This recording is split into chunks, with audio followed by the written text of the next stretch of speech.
Le rencontre avec Yasmina Khadra, c'était proposé par l'éditeur Michel Lafond, qui voulait faire un livre sur les 50 ans de l'indépendance d'Algérie, mais pas ni un livre d'histoire, ni un rétrospectif de ce qui s'est passé. Il voulait avoir des auteurs algériens ou d'autres qui connaissent la culture et les régions, faire presque un regard, avec un regard profond et poétique, un état des lieux d'Algérie d'aujourd'hui. C'est comme ça qu'ils avaient choisi en première Yasmina Khadra comme écrivain et ensuite moi comme photographe. Je connaissais Yasmina Khadra de nom, je ne l'avais jamais rencontré, je le respectais pour l'écrivain qu'il est, pour tout ce qu'il a écrit. Et donc pour moi c'était une très bonne occasion pour deux raisons. D'une part, travailler, voir Yasmina Khadra, mais d'autre part, connaître l'Algérie. L'Algérie dont un pays que j'ai toujours, depuis mon enfance, avait suivi son évolution, que j'avais, par le rencontre que j'avais fait depuis une trentaine d'années en France, des Algériens, ou lire son histoire, j'avais beaucoup envie de connaître, que malheureusement, il restait le seul pays en Afrique du Nord et au Moyen-Orient où, dans mes 30 ans de travail, j'avais pas eu vraiment l'occasion de travailler, à faire un travail photographique. Donc voilà comment le sujet a démarré et voilà comment moi, je suis parti avec ces deux belles rencontres.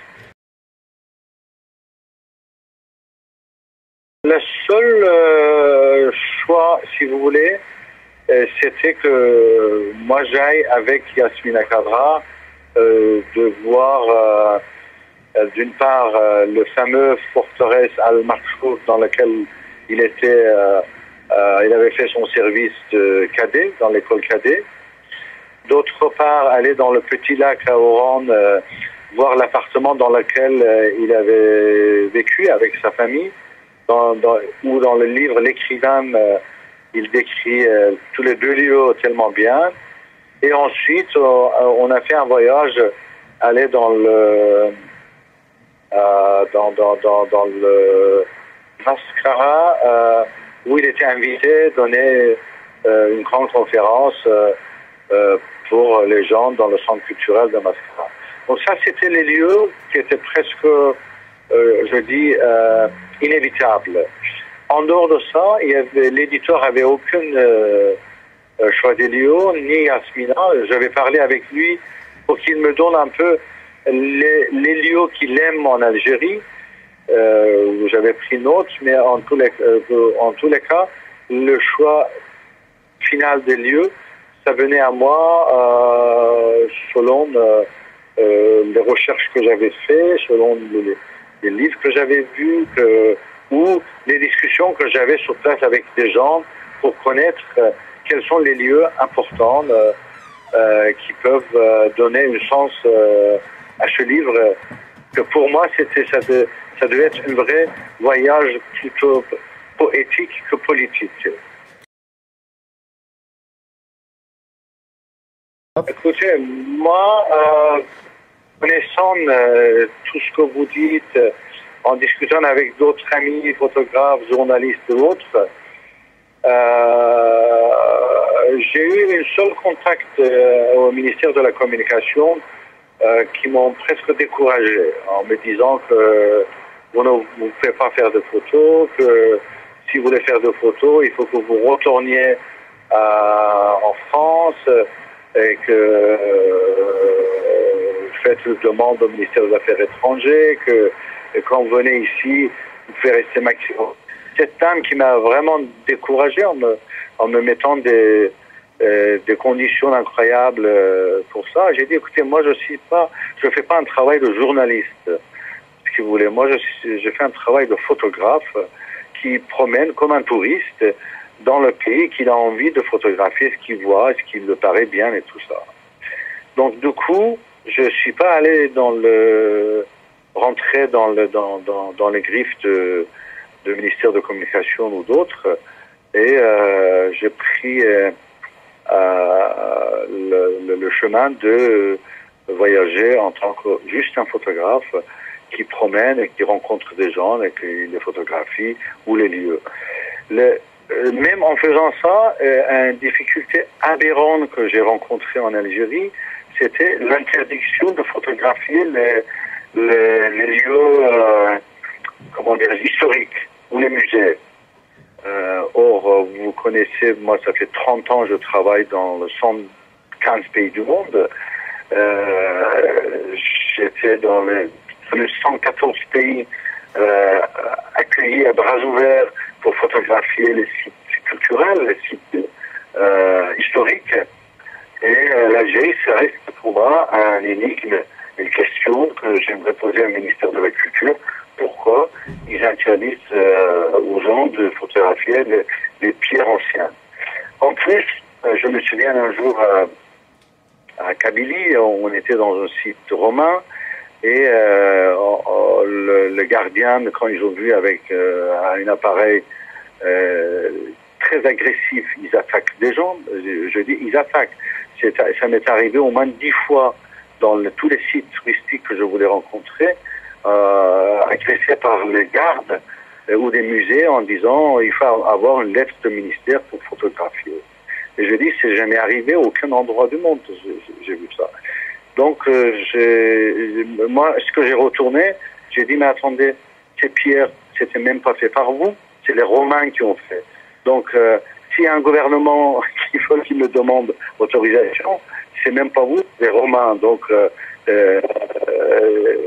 en faisant ça, vous êtes en train de couper une culture humanité du monde entier. Vous êtes en train de empêcher le monde entier de voir un patrimoine qui appartient à un peuplement où les gens qui étaient venus ici avant même peut-être que l'Algérie existe ou ce gouvernement n'existe, ils ont construit ça et je crois que vous deviez être fiers de voir les gens qui viennent photographier ça et pas les interdire. En dehors de ça, j'ai eu un accueil plus que favorable, plus que fraternel de tout le peuple algérien. Dès qu'ils me voyaient arriver de France, d'origine iranienne, que je voulais photographier, faire un livre, tout était ouvert, les bras ouverts. Ça montre combien le peuple pense différemment que le gouvernement.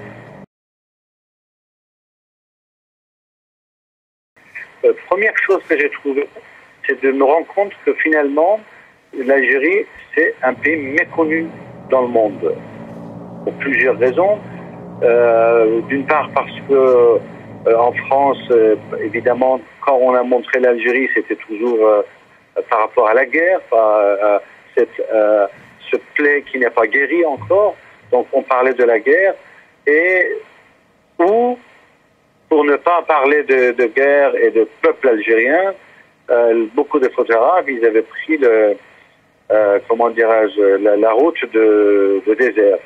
Donc on montrait des dunes, à Sacrème, des chameaux, les ombres des chameaux au coucher de soleil, vous voyez. C'était que ça qu'on avait vu d'Algérie. Et moi j'ai découvert une Algérie fascinante. Le côte, c'est une beauté paradisiaque. Le Kabylie, les montagnes Kabylie, c'est une beauté incroyable. Et Aurès, je vous dis pas, le Constantine, Oran, enfin vous voyez, c'est Sétif, les gorges de Goufi, tout ça ce sont des lieux, des géographies, des peuples complètement méconnus, les Mozabites, le Gardaya, après bon évidemment le sud c'est magnifique, ça se comprend, le Touareg, mais le fait que cette partie du centre, je dirais même le côté complètement connu, presque, ça m'a fasciné de plus que j'ai consacré beaucoup de livres à cette partie aussi. moi, j'étais persuadé des résultats de ce travail. D'ailleurs, je me souviens de dire aux gens du ministère de la Communication que je crois que vous n'avez pas compris l'importance internationale de ce que je fais, de ce que nous sommes en train de faire. Donc, vous allez voir le résultat, et le résultat, ça va être beaucoup plus en faveur d'une Algérie simple, d'une Algérie de paix, d'une Algérie beau. Et c'est ce que je crois on a pu faire. C'est ce que notre livre se voulait un vrai, avec Yasmina Khadra, qui est quand même une connaissance incroyable, aussi bien d'Algérie mais de littérature. Il maîtrise des mots français que mieux que tous les autres écrivains que je connaisse. Et moi, j'ai mis justement l'ensemble de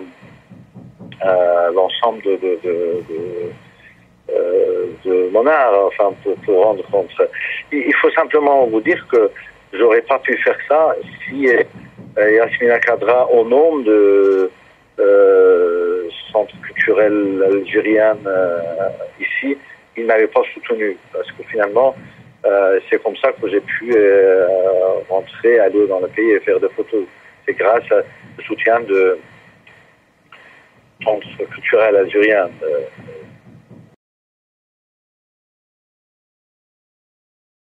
Ça m'a beaucoup marqué, l'Algérie, évidemment. Et je vous dis que ces premiers travaux, enfin, c'est une année, c'est un travail sur les 5 mois, 4 mois, 5 voyages, mais je sais que je n'ai vu qu'un petit pourcentage de l'Algérie et du peuple algérien. Et certainement, là, ce que mon envie, c'est de lancer une exposition itinérante une fois de mes photos de mon livre, en commençant par Oran, Alger et toutes les villes, et que je puisse aller là-bas, mais pas seulement aller là-bas, mais à l'occasion de mon expo, de donner des conférences et des ateliers pour les photographes algériens. Ça, c'est mon souhait. J'espère que cette fois-ci, j'aurai plus grand appui que celle qu'avant j'avais.